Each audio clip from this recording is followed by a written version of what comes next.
In the beginning, there was no beginning.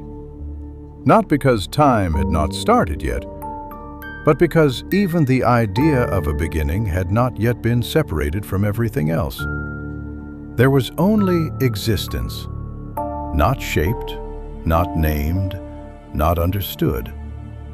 A vast continuity where nothing ended because nothing had learned how to stop.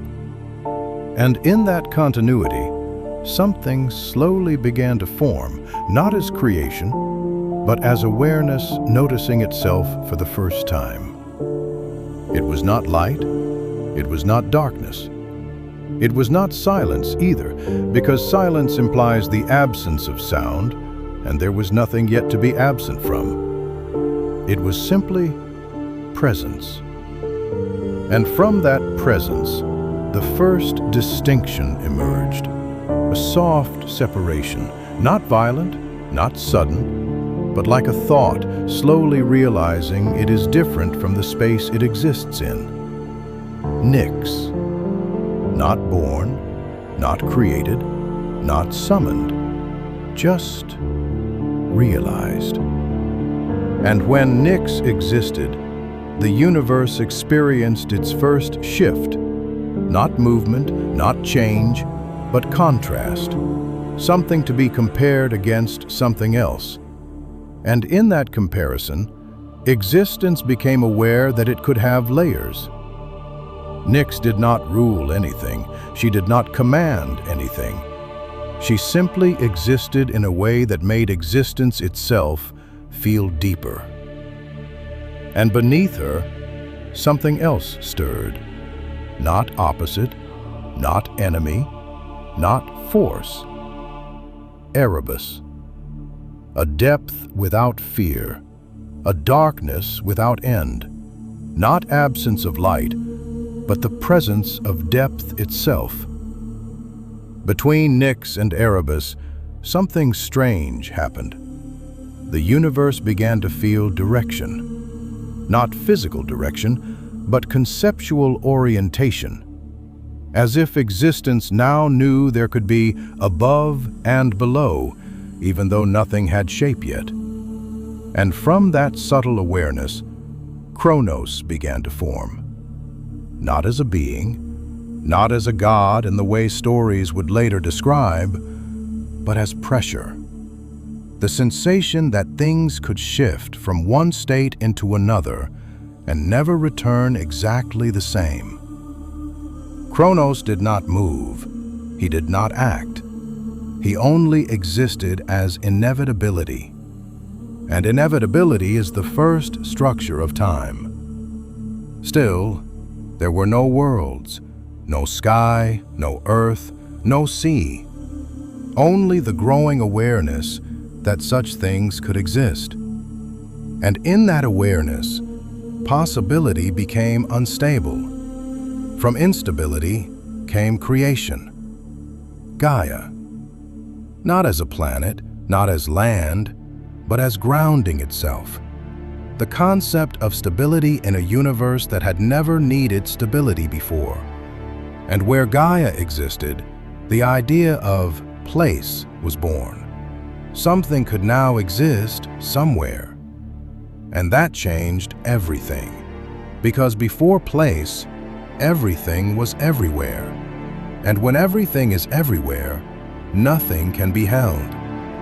But Gaia introduced holding, weight, presence, continuity. And from continuity, life becomes possible. But not yet life as beings, only life as tendency.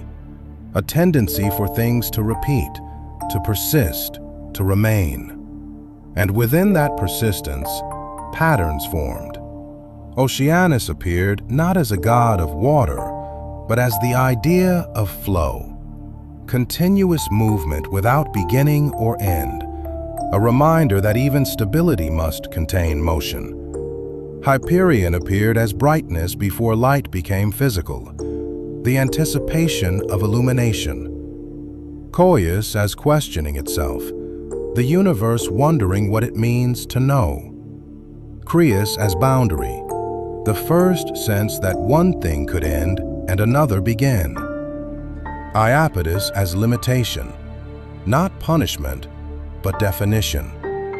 And among them, Chronos grew heavier, because time, once noticed, cannot be unseen, and once unseen things become visible, they begin to consume attention.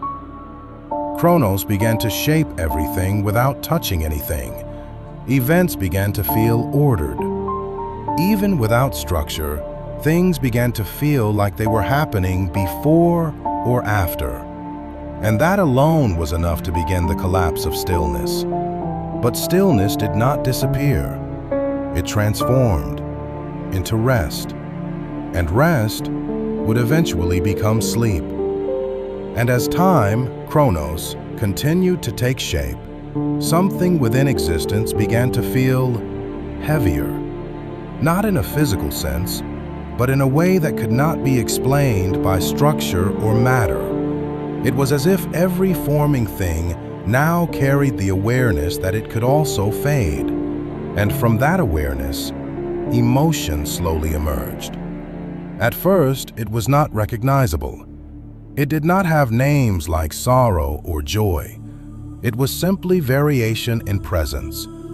Some things felt closer. Some things felt further. Some things seemed to matter in a way others did not. And that imbalance created longing. Longing was the first emotion that did not belong to any god. It belonged to existence itself.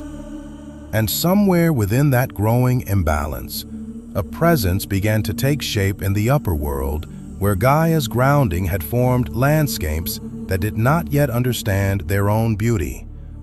She was not introduced, not born in a moment that could be marked. She simply became noticeable.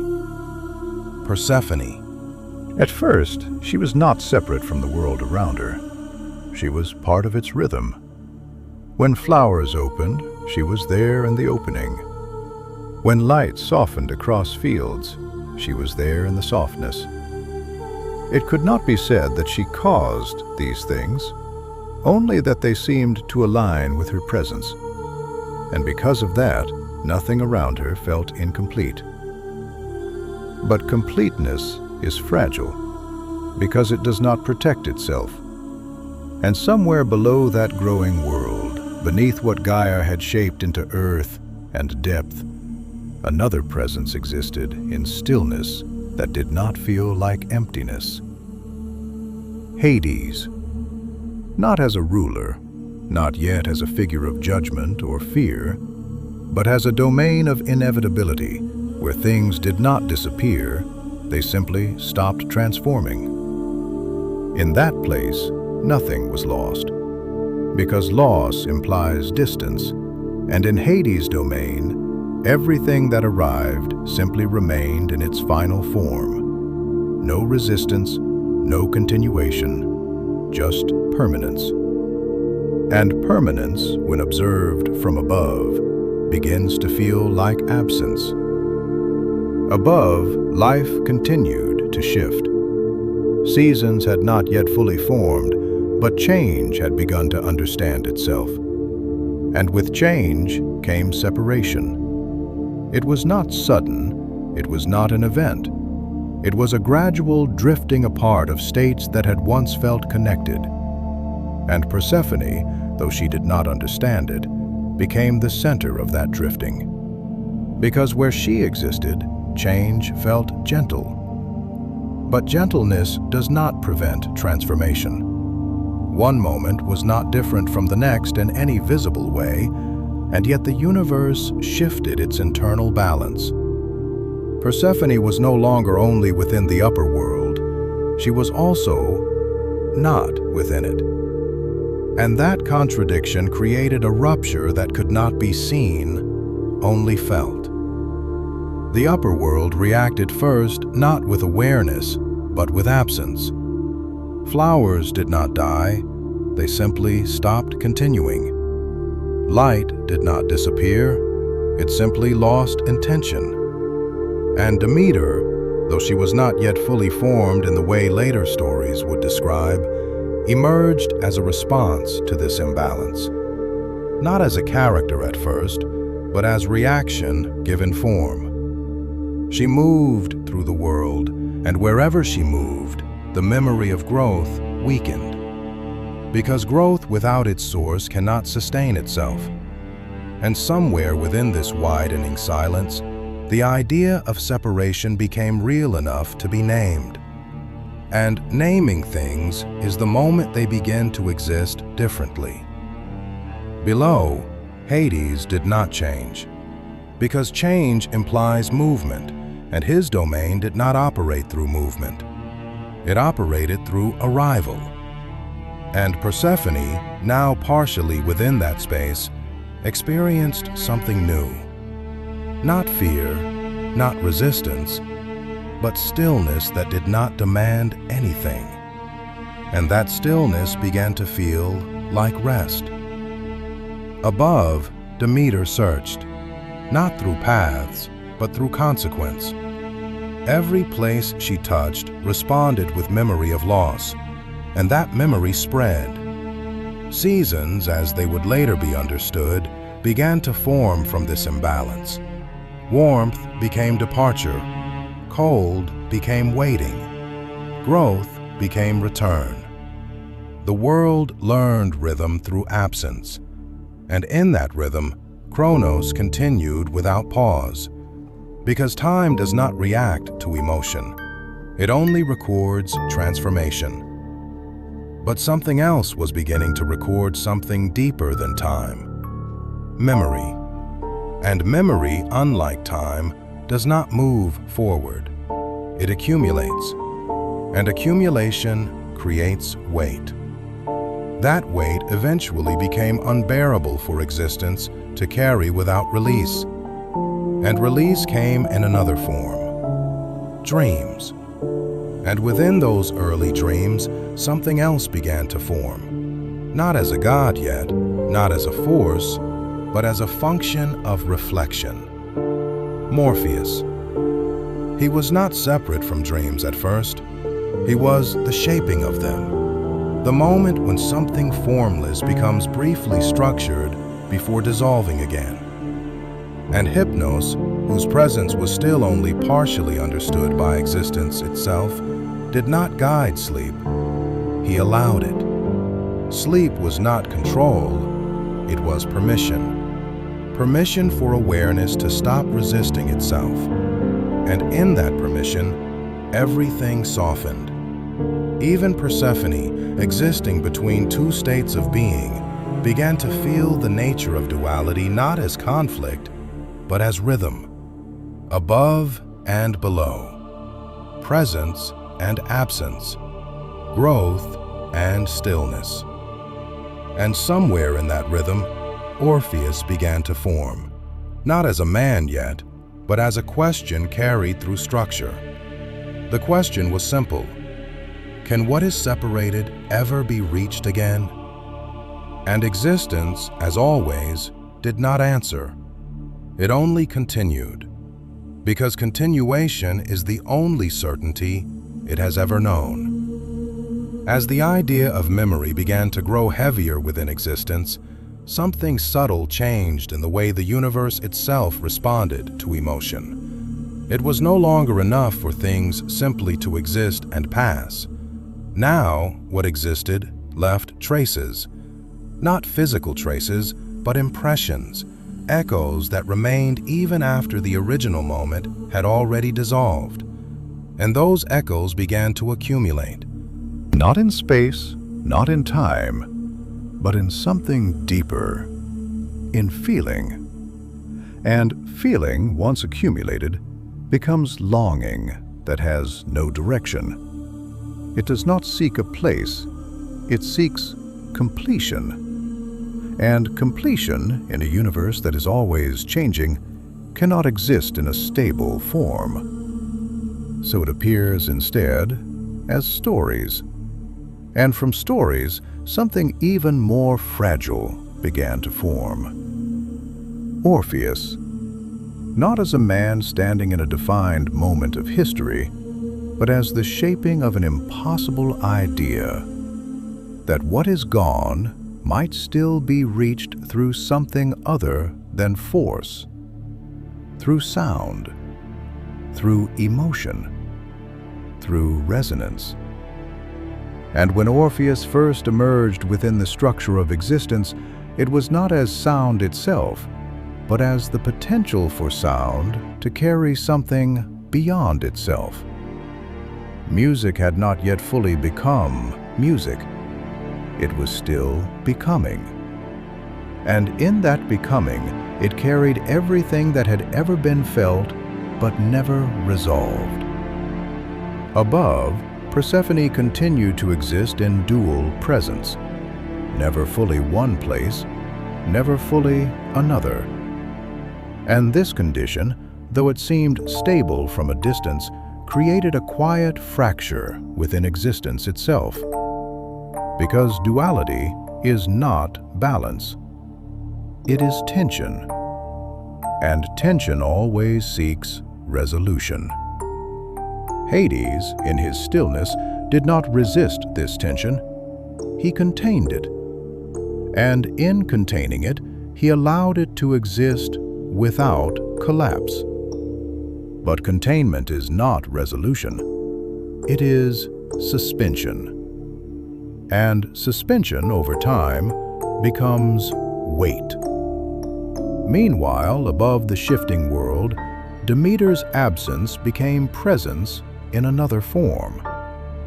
Not active searching anymore, but a constant undercurrent of incompleteness that shaped everything around her. Fields that once responded to her presence now responded only partially. Growth became uncertain. Seasons, though not yet named, began to behave as if they remembered something they could no longer fully access. And in that incomplete remembering, the world began to understand cycles. But cycles without explanation feel like loss repeating itself in different forms. And existence, sensing this repetition, began to seek a way to translate it into something that could be felt without breaking. Dreams. Dreams became the place where unresolved things could temporarily exist without consequence. And within this emerging structure of dreams, Morpheus became more defined, not as creator, but as arranger. He did not invent dreams, he shaped their coherence. He took fragments of memory, emotion, longing, and loss, and allowed them to briefly form into something that could be experienced without permanence. And Hypnos, ever present but never intrusive, ensured that this transition into dreaming did not feel like departure, but like return. Return to something softer than waking. Return to something that does not demand understanding. And within that softness, Orpheus began to move more clearly, not physically, but as narrative force. Because Orpheus is not about movement through space. He is about movement through impossibility. The impossibility of retrieving what has already transitioned beyond reach. And that impossibility began to echo through the dream structure itself. In some dreams, Persephone was whole, unbroken, still among the upper world, untouched by descent. In others, she was fully within the depths, no longer reachable, but strangely peaceful. And in others still, she was both at once, existing in contradiction without resolution. And all of these versions coexisted without conflict, because dreams do not require consistency. They require feeling. And feeling does not obey structure. It dissolves it. And as these dream states multiplied, something began to shift within Chronos. Time, which had once felt like a linear pressure moving everything forward, began to experience fragmentation within perception. Moments no longer felt strictly ordered in the dream state. They looped, overlapped, softened, and sometimes reversed without breaking coherence. And this did not affect time itself, but the awareness of time within existence, which is far more unstable. Because what is perceived becomes real in experience, even if not in structure. And so existence began to develop two layers, one that continued forward without pause, and one that drifted, dissolved, and reformed endlessly. And that second layer became the true domain of Hypnos and Morpheus, a place where nothing is fixed, but everything is felt. And within that domain, Orpheus's question continued to echo. Can what is separated ever be reached again? And the answer, as always, remained unspoken. But dreams began to respond differently, not with answers, but with variations, different outcomes, different paths, different versions of the same emotional truth. And somewhere within that variation, Persephone began to exist not as a single story, but as multiple possibilities unfolding simultaneously, some leading upward, some leading downward, some never separating at all. And in this multiplicity, the universe discovered something it had not yet fully understood: that truth does not need to be singular to be real. It only needs to be felt. And feeling, once accepted into existence, cannot be removed. It only transforms. And so the dream continues to expand, not forward, not backward, but inward, deeper into itself, until even separation begins to feel like part of a larger, unspoken unity. And in that unity, everything that was once broken continues to exist, just in another form. As the dream layers continued to multiply within themselves, the boundary between story and feeling began to dissolve completely. What once was narrative became experience, and what once was experience became something softer than memory, a fading awareness that does not insist on being remembered. And within this fading, Orpheus moved closer to the center of the question that had been echoing through existence since the first separation ever occurred. Can what is lost be reached again? But by now, the question had changed without anyone noticing. It was no longer about reaching. It was about whether reaching itself was still meaningful in a world where everything exists in multiple states at once. And somewhere within the dream structure, Orpheus descended, not physically, not as movement through space, but as a crossing of thresholds that cannot be named, a descent into what cannot be organized into time. And there, within that soft distortion of reality, where dreams no longer obey consistency, he found something that resembled Persephone, but not a single Persephone, many. Versions layered over one another like reflections on water that never settles. In one, she was whole and never left the upper world. In another, she had already become entirely part of the depths, with no memory of sunlight. In another still, she was neither above nor below, but something between, something that could not decide what it was meant to be. And all of these versions existed simultaneously without contradiction, because contradiction only exists where structure demands resolution. Dreams do not demand resolution. They allow coexistence. And Orpheus, for the first time, understood that what he was searching for was not a single return, but the feeling of return itself. And feeling, once understood at that level, cannot be reversed. It only deepens. Above, the idea of Persephone continued to influence the rhythm of existence. Seasons were no longer cycles that repeated identically. They were emotional states of the world. Presence and absence were no longer opposites.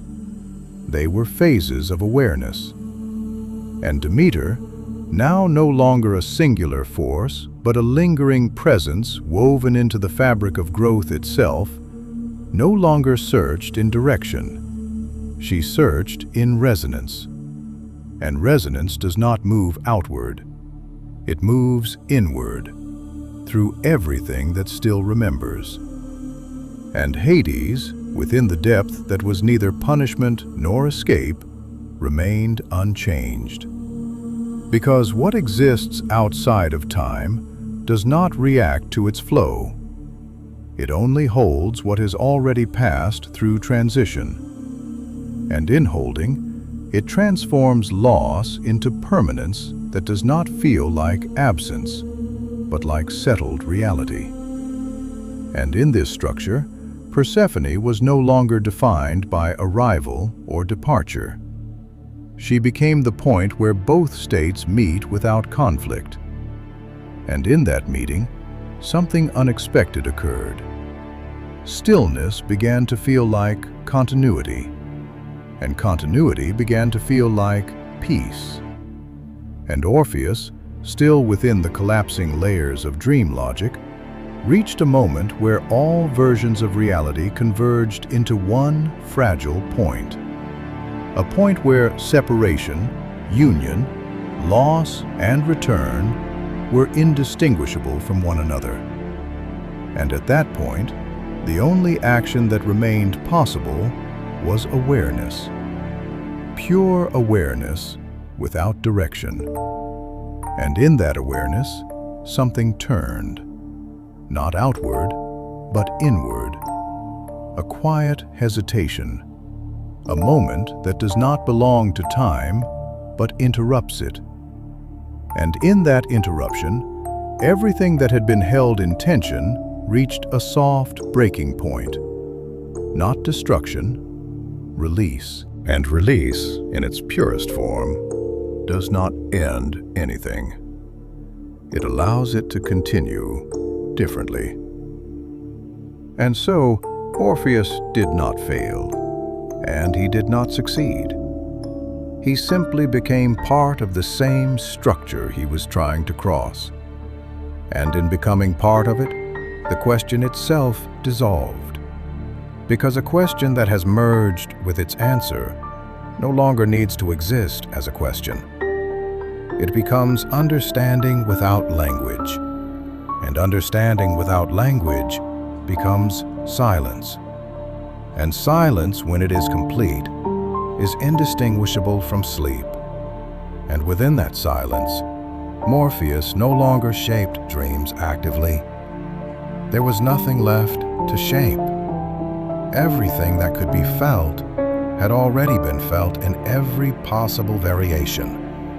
And Hypnos no longer needed to bring anything closer to rest, because everything had already arrived. Not at an ending, but at a state where ending and beginning are the same surface viewed from different distances. And Chronos, even time itself, no longer felt like forward motion, only gentle dispersion, like dust settling into still air. And Nyx remained, not as origin, not as background, but as the space in which all versions of existence continue to softly unfold without needing to resolve into a single form. And in that unfolding, everything that had ever been separated began to lose its edges, not merging, not collapsing, just softening, until distinction itself became unnecessary. And in that unnecessary distinction, awareness gently loosened its grip on structure, and what remained was not emptiness, but rest. And so, you are no longer following the story. The story is simply continuing where awareness does not need to hold it anymore. There is nothing to understand now, nothing to complete, nothing to return to. Only this soft, continuous drifting into sleep.